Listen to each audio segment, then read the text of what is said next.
우리가 계속 이어지는 말씀이 되겠습니다.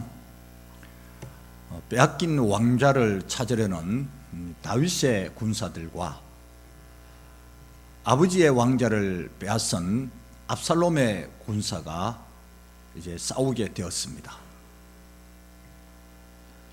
군사력 면에서는 비교가 안 될 정도로 압살롬의 군사가 월등했습니다. 상대적으로 다윗의 군사는 수적으로나 무기면으로나 열악했습니다. 그런데 실제로는 다윗의 군사가 이겼습니다. 그 이유는 무엇일까? 하나님께서 다윗의 군사를 도우셨기 때문입니다. 지금도 마찬가지입니다. 하나님께서 나를 도우시며 우리를 도우시면 이 나라를 도우시면 비록 약해도 일어날 줄 믿습니다. 관건은 하나님이 도우시는가 하나님이 그냥 보고 계시는가, 이게 중요한 것입니다. 그 싸움에서 다윗은 이기고 왕권을 탈환하게 됩니다. 그렇지만 다윗은 아들 압살롬이 죽었다는 그 사실에 매우 슬퍼했습니다. 오늘 우리 읽은 33절이 그 내용입니다. 압살롬이 죽었다는 소식을 듣자 내 아들 압살롬아, 내 아들 압살롬아, 차라리 내가 대신 죽었더라면, 그러면서 소리를 크게 내서 울었습니다. 우리식으로 말하면 통곡했다, 가슴을 치며 땅을 치며 울었다, 그렇게도 표현할 수 있습니다. 여러분, 여기서 아버지로서 다윗의 마음을 알 수 있습니다. 즉 아버지 다윗의 마음을 읽을 수가 있어요. 하나님과 관련해서 세 종류의 사람이 있습니다. 한 종류는 하나님을 알아도 안 믿는 사람. 하나님에 대해서는 많이 알아요. 바이블을 연구를 해. 학자들 치고 서재에 바이블 없는 사람이 없습니다. 다 연구를 합니다. 그래서 바이블을 알아. 하나님을 알아도 안 믿지는 않아요. 두 번째 사람은 하나님을 몰라서 안 믿어요. 우리 전도라는 것이 결국 하나님을 알려주는 겁니다. 몰라서 안 믿기 때문에. 세 번째 사람은 하나님을 알고 믿는 사람입니다. 자, 이 세 사람을 설명을 하면요, 세 종류 사람을 설명하면 하나님을 알아도 안 믿는 사람, 몰라서 안 믿는 사람, 이런 사람들에게는 육신의 아버지만 있습니다. 아버지가 한 분. 그러나 하나님을 알고 믿는 사람, 즉 우리들은 육신의 아버지, 영원한 생명을 주신 아버지, 두 분의 아버지가 있습니다. 오늘 우리가 전체도 읽지는 않았지만은 전체 내용이 바로 그것입니다. 다윗은 아버지로서 아들 압살롬이 죽었을 때 매우 슬퍼한 내용입니다.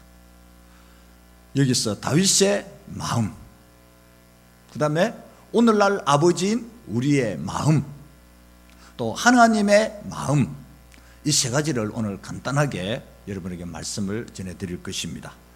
첫 번째는 아버지 다윗의 마음입니다. 33절을 다시 한 번 더 읽겠습니다. 스크린 보시고 크게 읽습니다. 왕의 마음이 심히 아파 문 위층으로 올라가서 우니라. 그가 올라갈 때에 말하기를 내 아들 압살롬아, 내 아들 압살롬아, 차라리 내가 너를 대신하여 죽었다면 압살롬 내 아들아 하였더라. 아멘. 여러분, 이 한 구절만 봐도 아버지 다윗, 아버지로서의 그 마음이 잘 표현되어져 있습니다. 앞에 내용과 연관지어서 아버지 다윗의 마음을 보겠습니다. 반란이 일어나기 전에 압살롬이 다말의 사건으로 이복형인 암논을 죽였어요. 그리고 가정을 혼란에 빠뜨리고 나라를 혼란에 빠뜨렸어요. 도망을 갔습니다. 그래도 아버지 다윗은 아들이라고 압살롬을 귀하게 여겼습니다. 그런 아버지의 마음도 모르고 압살롬은 자기가 왕이 되겠다고 반란을 일으켰어요. 다윗은 도망을 가면서도 압살롬이 아들이기 때문에 귀하게 여겼어요. 이 아버지 마음입니다. 압살롬의 군사와 다윗의 군사가 서로 대치하고 싸우게 될 때 다윗은 세 장군에게 이렇게 부탁을 했습니다. 요압 장군, 아비새 장군, 이때 장군에게 가서 싸울 때 압살롬을 너그러이 대다오. 즉 압살롬을 죽이지 말라, 그런 뜻이잖아요.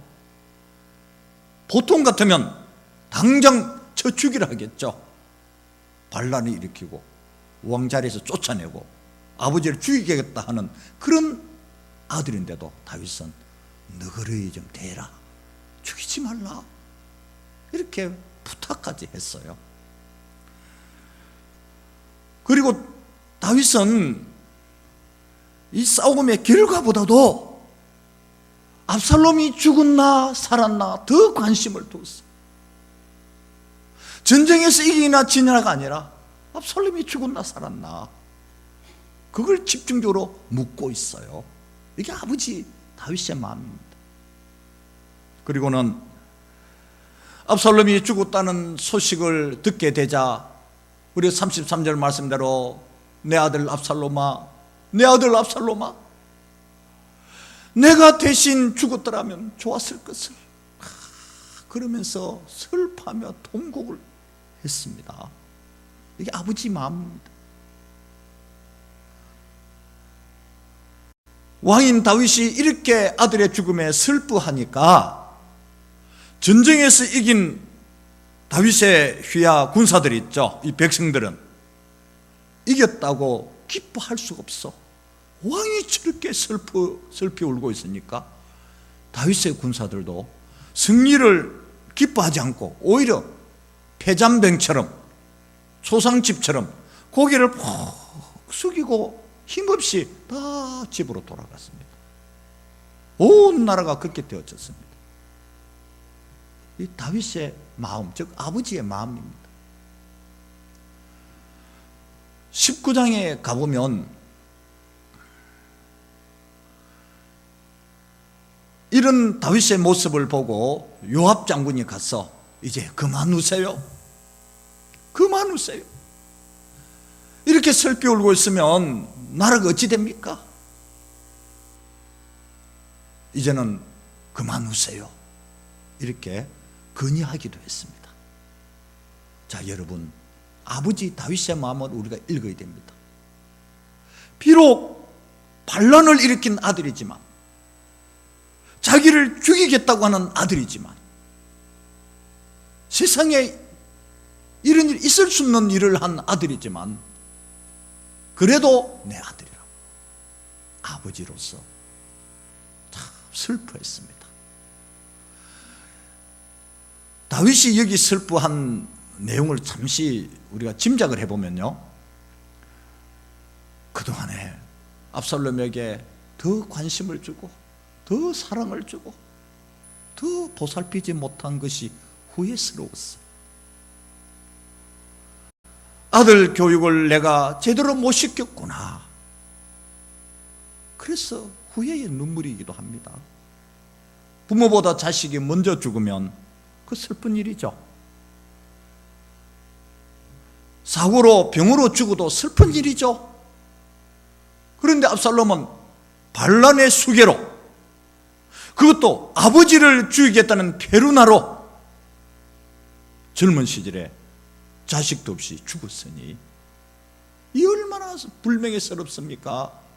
이런 아들이 내 아들이라니, 이렇게 아들이 죽다니 아버지로서 다윗이 슬퍼한 것입니다. 이게 아버지의 마음입니다. 아버지의 마음. 두 번째는 아버지인 우리의 마음입니다. 여기 아버지는 꼭 아버지만 말하는 것이 아니고 엄마, 즉 아버지, 어머니, 부모를 의미합니다. 이 땅의 모든 부모는 개인적인 차이는 있을 수 있지만 자식을 목숨처럼 아끼고 사랑합니다. 좋은 것은 자식에게 다 주고 안 좋은 것은 내가 먹고, 나는 고생을 해도 자식들은 고생하면 안 된다, 잘 살아야 된다, 이렇게 생각하는 것이 아버지 마음이잖아요. 지금은 우리 교회에 안 계시지만 연세 많으신 장로님, 권사님 부부는 수년 전에 아들 3명 있는데 둘째 아들이 먼저 세상을 병으로 떠났어요. 제가 장례를 하면서 저도 매우 안타깝고 슬펐고, 슬피 우시는 그 아버지, 어머니를 보고, 장로님, 권사님 보고, 우리 부모님 같으신데 저도 너무 마음이 아프고 그랬습니다. 그런데 그 장례 치르고 나서 그 장로님과 권사님은 10년도 더 팍 늙으신 것 같더라고요. 그 이후에는 힘을 못 썼어요. 그 이후에 아들이 죽으면 가슴에 묻는다 그러잖아요. 자식이 죽으면. 이 부모의 마음이에요.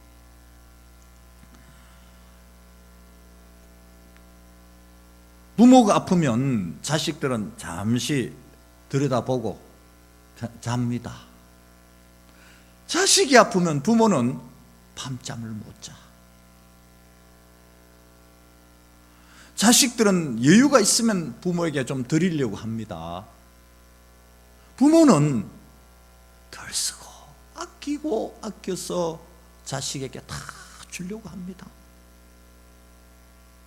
이게 아버지의 마음, 부모의 마음이잖아요. 저는 목회자지만 가정으로 돌아가면 아버지잖아요. 이제는 아이들이 다 장성해서 결혼해 나름대로 살고 있지만 아버지입니다. 저는 이런 생각을 했습니다. 다음에 기회가 되면 그 스토리를 말씀드릴 기회가 있을 건데, 어릴 때 너무 가난하게 자랐기 때문에, 부모로부터 가난을 물려받았기 때문에 일은 할 수가 없어요. 하나님을 안 믿었다면, 하나님의 은혜가 아니면 제가 어찌 됐을까? 지금 생각해 보면 끔찍합니다. 하나님 은혜로 이만큼 됐고 이렇게 살아온 건데, 저는 결혼 전에도 그랬고요, 내가 결혼해서 아이를 낳으면 가난을 물려줘서는 안 된다, 가난을 물려줘서는 안 된다, 그런 생각을 저는 강하게 가졌습니다. 그래서 제가 덜 쓰고 덜 먹고 아끼고 아껴서 자식들이 자생력을 가지고 스스로 일어나고 남에게 베풀며 살 수 있도록 공부를 시켰습니다. 돈이 많아서가 아니었고, 저는 가난이 너무 한이었기 때문에 절대로 자식들에게는 이거 물려줘서는 안 된다. 그래서 스스로 살아갈 수 있는 자생력을 키우기 위해서 공부를 시켰어요. 정말 힘들게 시켰습니다. 정말 먹는 것도 싼 것만 먹고요, 입는 것도 정말 싼 것만. 여러분 볼 때는 좋아 보이는지 몰라도 정말 애를 썼습니다.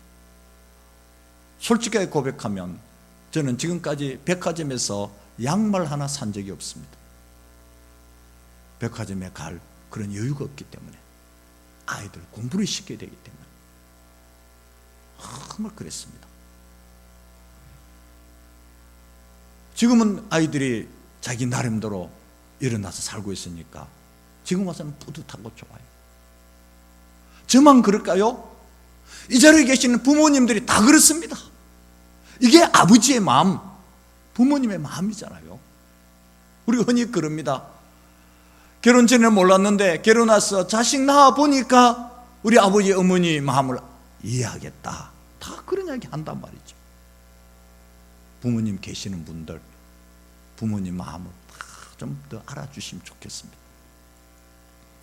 세 번째는 하나님 아버지의 마음입니다. 여러분, 우리는 하나님의 아들, 딸입니다. 하나님은 우리의 아버지이십니다. 성경에 하나님 아버지의 마음이 가득 차 있어요. 그 중에서 누가복음 15장 탕자의 비유에 보면 하나님 아버지의 마음이 잘 표현되어 있어요. 그것을 잠시 말씀드리겠습니다. 하나님 아버지의 마음, 우리 아버지의 마음, 첫 번째는 무조건 주는 마음입니다. 한 아들이 아버지에게 재산 주세요 했습니다. 아버지는 무조건 주었습니다. 그 재산은 그 아들의 것 하나도 없습니다. 100% 아버지의 것입니다. 그런데도 아들이기 때문에 아들이 달라고 하니까 주었습니다. 이것이 아버지의 마음입니다. 이것이 하나님의 마음입니다. 하나님은 우리를 위해서 독생자 예수님을 주셨습니다. 그리고 우리 일상생활 속에서 과거에도 주셨고 지금도 주시고 앞으로도 주실 줄 믿습니다. 왜? 우리는 아들, 딸이니까. 우리는 하나님의 자녀니까 미워도 우리에게 주셔요. 고화도 주셔요. 무조건 주시는 우리 하나님 아버지. 이 마음을 많이 알아주시기 바랍니다. 두 번째는 그래도 사랑하는 마음입니다. 아들이 아버지로부터 재산 받아가지고 먼 곳으로 갔어요. 허랑방탕하게 살다가 다 어렸어요. 그 소식을 들은 아버지의 마음이 얼마나 아프겠습니까? 저 못된 자식 왜 저 모양이야? 저렇게밖에 못 살아? 오죽 할 게 없어 그런 것을 해? 화가 날 법도 합니다. 그래도 내 아들이기 때문에 사랑하는 것이 아버지의 마음, 즉 하나님 아버지의 마음입니다. 우리가 하나님께 잘못하는 게 많습니다. 아니 하루, 일주일, 한 달, 1년 삶을 한번 적나라하게 드러내 본다면 하나님을 기쁘시게 하나님의 마음을 시원하게 해드리는 것보다 하나님의 마음을 아프게 해드리는 것이 너무 많아요. 너무 많아. 그래도 하나님은 우리를 사랑하십니다. 아들, 딸이기 때문에, 우리가 자녀이기 때문에. 그래서 이 자리에 지금 앉아 있습니다. 우리가. 세 번째는 기다리는 마음입니다. 아버지는 아들이 떠난 그날부터 언제 돌아오나 돌아올 날을 기다렸습니다. 아들이 다 입고 누더기 옷을 입고 냄새나는 옷을 입고 힘없이 비틀거리며 배짱 말라가지고 이렇게 몸도 제대로 가누지 못하고 집으로 돌아올 때 아버지는 기다리고 있다가 즉시 달려가서 안고 입을 맞추고 집으로 데리고 갔어요. 기다리는 아버지. 이게 아버지 마음입니다. 우리 하나님의 마음입니다. 지금도 집 나간 사람들 하나님이 기다리고 계십니다. 하나님을 떠난 사람들 기다리고 있습니다. 하나님을 멀리한 사람들 기다리고 있습니다. 이 코로나 때문에 예배를 멀리한 분들, 이제는 잠잠해져 가고 있으니까 하나님의 예배 시간에 오기를 기다리고 계십니다. 잘못하고 있는 사람들, 계속 잘못에 머무르고 있는 사람들 빨리 돌아오기를 하나님이 기다리고 계십니다. 하나님은 절대로 내치지 않습니다. 하나님은 우리를 기다리십니다. 하나님은 아버지고 우리는 아들, 딸이기 때문에, 자녀이기 때문에 그렇습니다. 아멘. 마지막 하나 더, 무조건 받아주는 마음입니다. 아들이 잘한 것 하나도 없어요. 전부 잘못했어요. 아버지의 마음을 너무너무 아프겠어요. 인생이 엉망이 됐어요. 그렇지만 아버지는 묻지 않았어요. 따지지 않았어요. 책망하지 않았어요. 무조건 그냥 돌아왔다는 그 사실, 너는 내 아들이다, 이 사실을 하는 게 가지고 딱 받아주고 아들을 잘 회복시켜 주시고, 더 이상 아무도 말하지 마라. 난 집에 있는 형이 뭐 항의할 때도 쓸데없는 소리 하지 마라. 죽었다 살았는 아들이다, 네 동생이다, 그러면서 무조건 받아줘. 여러분, 우리가 하나님께 잘못할 때 많아요. 마음을 아프게 할 때 많아요. 실수하고 죄를 지을 때도 솔직히 많아요.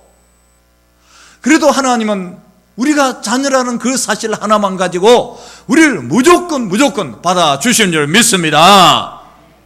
여러분, 오늘도 오시면서 들으시면서 손 닦고 마스크 쓰시고 이름 쓰셨죠? 만일 하나님께서, 제가 그걸 보고 이런 생각했어요. 오늘 예배당에 들어올 자격이 있는가 없는가 하나님이 거기서 심사를 하신다면 여러분 자신 있습니까? 어떻습니까? 그건 만일 문제가 안 생겨야 되겠지만, 문제가 생기면 이제 이 조사하려고 이름을, 오늘 예배에 누구누구 참석했는가 나중에 또 검사해 봐야 되잖아요. 그래서 이름 기록하는 건데, 하나님께서 너는 지난 일주일 동안 내 아들, 딸로서 예배드릴 자격이 있나 없나 딱 하나님 보시고 체크하고 들어보내면 어떻습니까, 여러분? 솔직히 목사님 저 자신도 자신 있다고 말할 수 없습니다. 무조건 받아주셨습니다. 할렐루야. 무조건 받아주시는 아버지, 이게 아버지의 마음, 우리 하나님의 마음입니다. 이제 우리가 해야 할 일이 뭘까? 우리의 책임이 뭐냐면요, 우리에게 필요한 것은 하나님 아버지의 마음을 아는 것입니다. 그렇구나, 하나님 아버지의 마음이 이거구나. 그럼 하나님 더 잘 섬길 수밖에 없어요. 하나님 마음을 알게 됩니다. 두 번째는 하나님의 아버지의 마음으로 사는 것입니다. 그래, 이전에 내가 아버지의 마음으로 살자. 교회에서도 아버지의 마음으로 사람을 대하자. 젊은이들, 청년들을 대하자. 직장에 가서도, 사회에 가서도 모든 사람들에게 아버지의 마음으로 살자. 이게 이제 우리에게 필요한 거예요. 어떤 아버지가 이제 젊은 목회자인 아들에게 양복을 하나 사주려고 했습니다. 목회자가 신학을 공부하고 이제 목사가 됐으니 여유가 없으니까 양복 숫자가 많지 않잖아요. 그래서 아버지로서 아들 목사에게 양복 하나 사주려고 했습니다. 그랬더니 아들이 아버지에게 하는 말이, 아버지가 사주는 양복은 안 입는데, 이유는 어른들이 입는 양복은 이 박스형이에요. 박스, 품이 늘은 거. 젊은이들이 입는 양복은 뭡니까? 슬림형이에요. 허리가 쏙 들어간 거, 몸에 다 붙는 거. 그래서 그 아버지는 점잖아, 이제 목사는 점잖아야 되니까 박스형 양복을 입어야 된다, 이런 생각을 했어요. 그런데 아들 목사는 그는 어른들이 입는 거고 촌스럽게 슬림형으로 입어야 되는데, 아버지는 박스형 사주니까 안 입는다 그랬습니다. 그래서 그 아버지는 좀 섭섭했습니다. 이렇게 사주려고 했는데 자기 마음에 안 든다고 안 하려고 하니까, 사러 가지도 않고 처음부터 안 한다니까 섭섭했습니다. 그러면서 두 가지 마음을 이제 알게 됐답니다. 하나는 이제 자녀들은 부모의 마음을 모른다는 사실입니다. 부모가 어떻게 자식을 생각하는지 자식들이 몰라. 또 하나는 자식은 부모와 다르다는 것입니다. 그래서 자식을 이해해 줘야 된다. 부모 기준에 맞추려 하지 말고 자식을 이해해 줘야 된다. 이 두 가지 마음을 갖게 되었습니다. 자녀 여러분, 부모의 마음을 이해해 드리려고 해야 됩니다. 잔소리라 생각하면 안 됩니다. 부모 여러분, 자식은 나하고 다릅니다. 세대가 다릅니다. 생각이 달라요. 그래서 그것도 이해해 줘야 됩니다. 서로 이해해 줘야 됩니다. 오늘 우리는 아버지 다윗의 마음, 이 땅의 아버지의 마음, 영원한 하나님 아버지의 마음을 생각했습니다. 지금 코로나 바이러스로 전 세계가 불안하고 힘듭니다. 그로 인하여 다른 것 다 빼놓고 경제적으로 매우 힘든 시기입니다. 이런 때에 정말 우리에게 필요한 마음이 뭘까? 아버지의 마음입니다. 아버지의 마음으로 우리가 내 가족뿐만 아니라 모든 사람들을 대하며 살아야 될 것 같아요. 아버지의 마음으로 살면 세상이 좀 더 건강하고 좀 더 포근해질 것 같아요. 우리 다 같이 자, 아버지의 마음으로 살자. 크게 세 번만 합시다. 시작. 아버지의 마음으로 살자. 아버지의 마음으로 살자. 아버지의 마음으로 살자. 아멘.